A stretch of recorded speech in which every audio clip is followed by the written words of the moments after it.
Today is book launch day for Count the Stars, and I thought it would be fun if I did an interview and y'all got to hear some answers to some questions from Matt about the book as we launch it into the world this month. Isn't this so fancy, what we have set up here? I thought it looked so cool. This is all Anna's idea, so this is pretty neat. We wanted to share this with you. I thought it would be fun. So we'll get started with some questions. First, what inspired Count the Stars? Well, Count the Stars first came from one night we were all coming home. I don't remember exactly where, but we were coming home. It was kind of late at night, and if any moms or dads out there that has traveled with kids, you get home late at night and you're just trying to get in bed. You know, you're trying to get your kids in and get them their pajamas on, get them ready for bed. But Ellie, our oldest, she grabbed my attention and she said, "Daddy, look at the stars." And again, just trying to hurry up and get inside. I really didn't want to take the time to go look, but I wanted to stop, and so I stopped and went out there and looked up. And where we lived at the time was pretty far away from the city, so the stars were not taken away from or taken away by the city lights or anything. So I looked up and there were just countless of stars, as I'm sure that when you've looked up in this night sky before, you've seen countless of stars. And then we saw that, and it was so clear. I think for the first time, and I talk about this in the book, but the first time I think I saw one of the spiral arms of the Milky Way galaxy. It was so amazing. But I just stood there in awe and wonder. And I thought about that night and the couple of days later, and I remember the story in Genesis chapter 15 where the Lord told Abram to look up and try to count the stars. And I thought about all the stars I saw that night, and I thought, well, there's no way that Abram could have counted all of the stars. Of course he couldn't have. And I thought about what Abram must have thought when the Lord asked him to try to count the stars. What must have went through his mind? And there's just this incredible interaction between God and Abram there in Genesis 15. And the book kind of goes down deep into that conversation, into some of the history and some of the family lineage of Abram and all that God did in Abram and Sarai's life. And it's an amazing thought as you think about what that conversation must have sounded like and what it must have been like for Abram and the Lord. So at the beginning of this year, you had already had this inspiration for Count the Stars. I think you had already started some of the outline process and stuff like that. But we did a fast at our church at North Griffin, and we joined the corporate fast that we did at our church. And during the fast, something insane happened with Count the Stars. So tell us about what happened.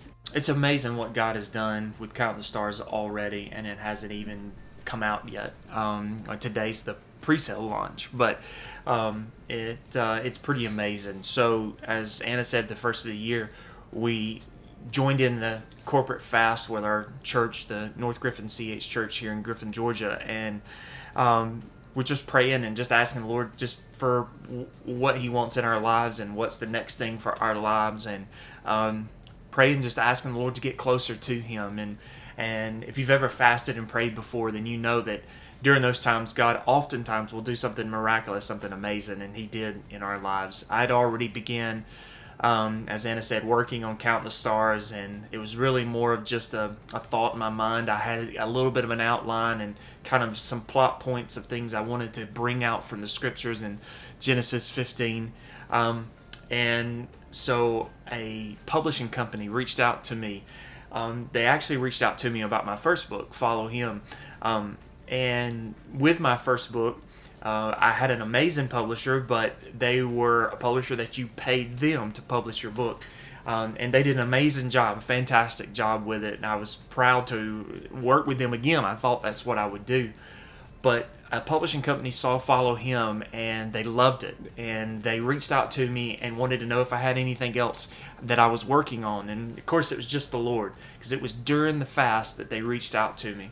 And so I got to telling them about Count the Stars, and they told me they would be just incredibly thrilled to publish Count the Stars for me. And so where I footed the bill for Follow Him, the Lord brought a publisher into our lives to take care of everything financially for Count the Stars, which is a huge blessing in our lives. And so this is an amazing moment, and I'm so grateful for what God has done. And it was during that fast that God brought the publisher into our lives, and I don't think the timing was a coincidence at all.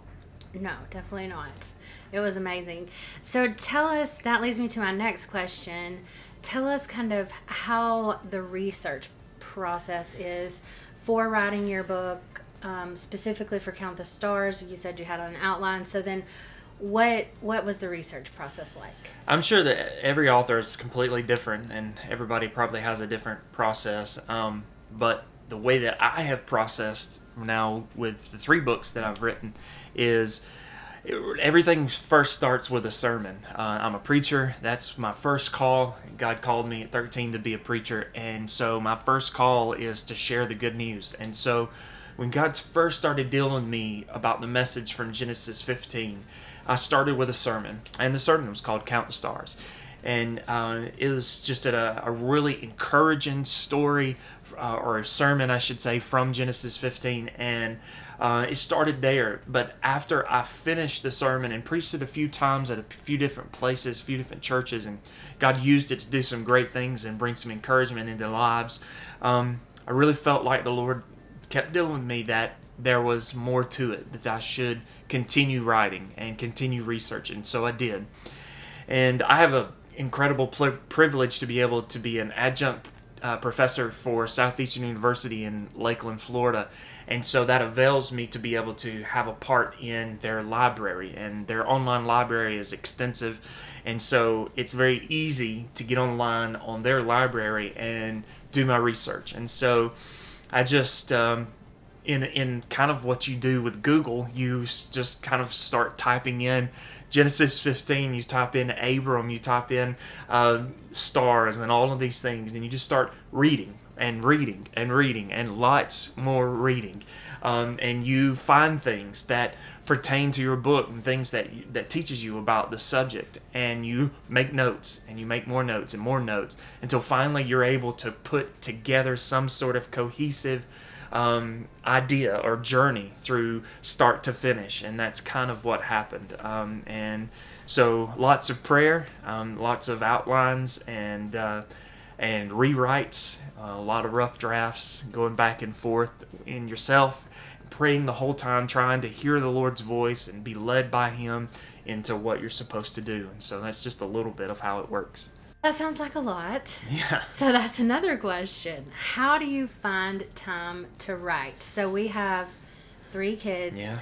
And you've always worked more than one job. So how do you find the time to take to also write? Since I've been preaching a long time, and I pastored and evangelized for a long time, worked for our denomination, you learn what works for you and what's best for you. And for me, what works the best for me is getting up in the morning early before everybody else gets up, or staying up late at night and working on things. And then of course during the day, you sneak a couple of hours here and there from time to time. Kids go to sleep, or you're caught up at work and you don't have a lot going on, and you can kind of do some things there. But you make time. When something is important to you, just like with anything, with any job or anything, if something's important to you, you'll find the time. You'll make time. Whether, again, it means you lose sleep, or you go to bed a little early so you can get up early in the morning when it's quiet and work and pray and write.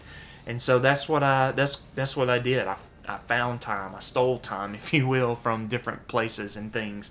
And so that's kind of how I wrote. Well, this is my perspective, watching you find time or make time to write, and not just with your books, but like through our whole marriage, like watching you go through school, write your dissertation, do all your schoolwork while you were working multiple jobs. I'm convinced that you have more than 24 hours in a day.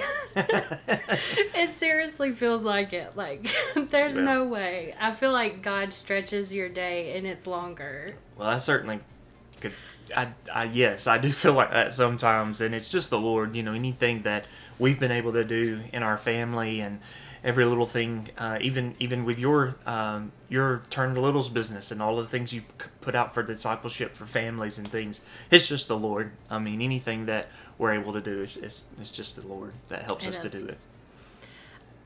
Who is your favorite author? So we're going to switch gears a little bit. Tell me, who's your favorite author? Well, I have a lot of favorite authors that I read from a great deal, but one in particular that I believe that I've read every book that they've written, and that's Dr. Mark Rutland. He has been writing books for a long time. As a matter of fact, I think he's coming out with one early next year in 25, and this is going to be his 20th book, and so I'm excited to get my hands on it. But Dr. Rutland's probably my favorite author. If you haven't read anything by him, you need to go get one. Go get a copy of something, and you'll be encouraged. Well, tell me this. Who did the endorsement on the cover of your book? Well, I am grateful to have a friendship. I consider a friendship. I hope he does as well with Dr. Rutland. He's been just in the last year or so, and that's a whole nother story. But just within the last year or so, he's been a friend of ours, given us so much advice. He's prayed for Anna and I. Him and Allison, his wife, have prayed for us and been an encouragement to us. And so when Count the Stars, when I was working on it and wanted to get some endorsements from people that I felt like could really add to the value of Count the Stars and share some insight, Dr. Rutland was right there at the top, and he was so gracious to be able to write an endorsement along with many others that I'm very grateful for their friendships and what they shared. And because I think the world of Dr. Rutland, I had to put him on the cover. And so he's a New York Times bestseller, so I'm not sure you could get much better than that. So I'm grateful for that. That's amazing. Yeah. No, it's been very cool to see, just knowing how long you have listened to him, listened to his preaching, read his books. It was so cool to see that come together and you be able to put him on your book. Yeah. It's amazing. Yeah. In Count the Stars, what you like to do with a lot of your writing and preaching is add personal stories. So in Count the Stars, what is your favorite personal story that you included? As you said, there's a lot of stories just from our life and preaching and pastoring and all of those things. Pastoring will give you lots of stories, and I certainly have a lot of those good stories, but a lot of stories of things that I learned and where I messed up and failed and needed to do things better. But probably my favorite story in this book is actually Anna's story. I thought in this one particular place in the book that it would be amazing to share Anna's testimony, and she's written her testimony for a couple of other publications, and so I took one of those that she has written and then let her kind of look at it and tweak it for this particular work. But she shares a couple of pages in Count the Stars of sharing her testimony, our testimony of having kids and kind of what that was like. For Abram in Genesis 15, he comes to a place where he's having this conversation with God, and he's frustrated. He's even almost on the verge of being depressed. If you listen to the voice as you read Scripture and you dive down into this conversation, you try to put yourself in Abram's shoes, you find out that he is being extremely vulnerable in this moment in Genesis 15 with the Lord. And Anna has done that as well with her story, where she was completely honest and even almost vulnerable, sharing her story because it's an encouragement to others.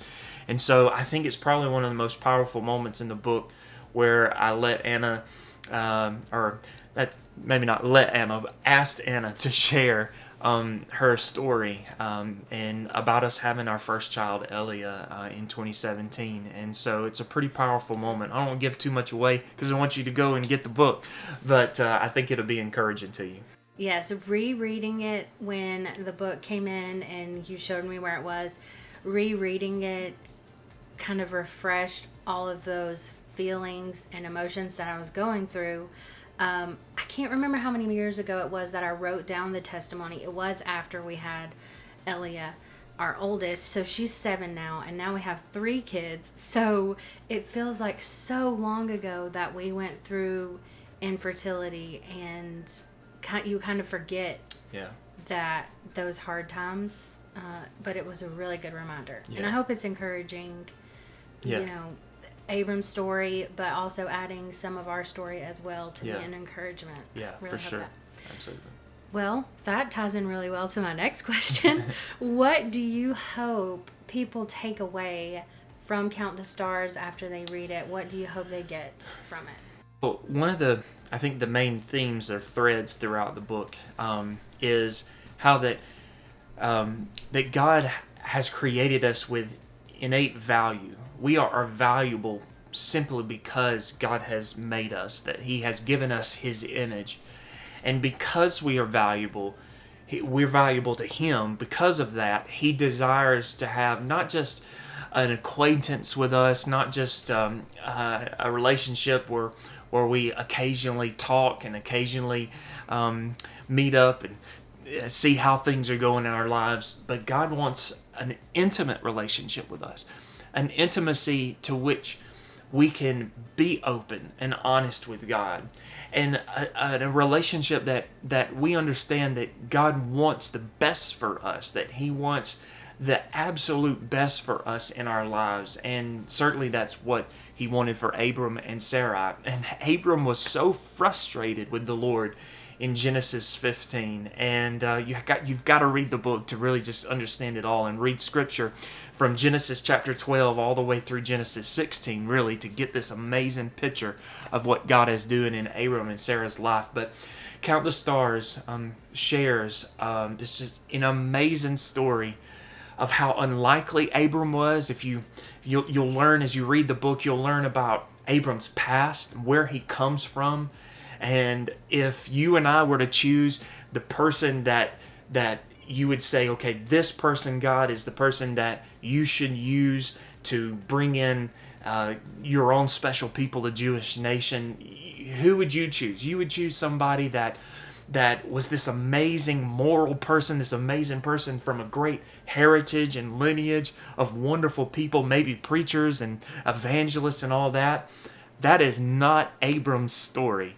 And the fact that God chose Abram, it shows that every person has value.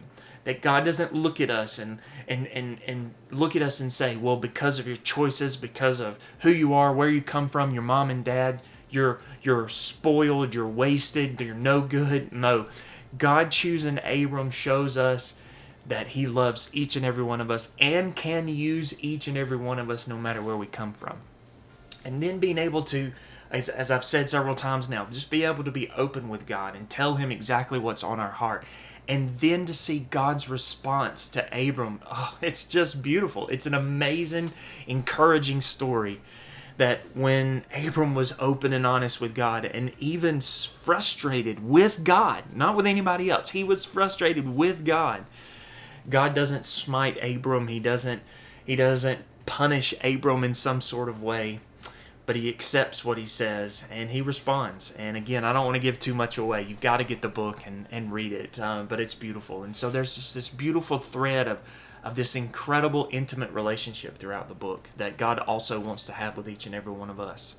So like we said at the beginning of this interview, we're going to wrap it up. I hope you enjoyed it. I hope it makes you want to read Count the Stars. But tell us how they can order, what our launch offer is. Yeah. It's starting today. They can go today and get it. Tell them how to. Today, June 1st, is the launch day for our pre-sale. And we're so excited about this. Our pre-sale, we're going to offer something that you will not be able to get any other time. So be sure and order this book right now, today, so that you can get one of the very first copies of Count the Star.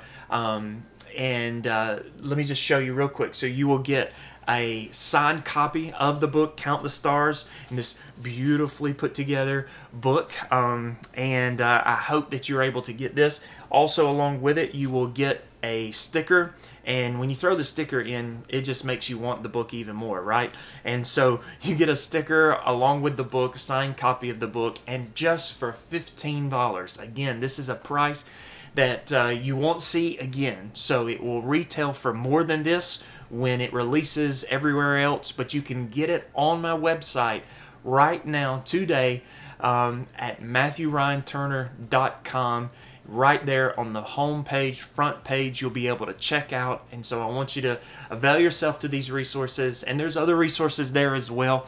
But Count the Stars today, $15, MatthewRyanTurner.com.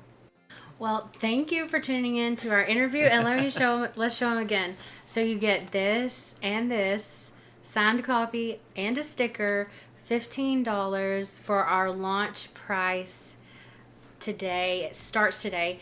And also, we didn't really talk about what's inside the book. So if you haven't heard yet, at the end of each chapter, he calls it a deeper look. Yeah. Okay, I was pretty sure that was what it was. Anyways, it's questions, and you have place to answer them. So it would work great for group study. And if you're interested in that, if you want to get together with a group or use it at your church in a church setting, then just email him on the website. You can find his contact information, and we can do a better discount if you're going to order in bulk, like lots of copies. Yeah. So yeah, but all of them will be signed. Yeah.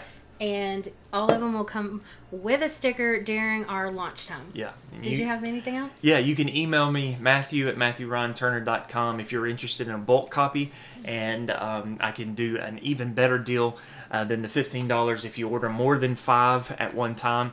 And so we'd love for you to get all that you want for your local study or your small group or your church or something like that. So yes. Thanks for joining in today.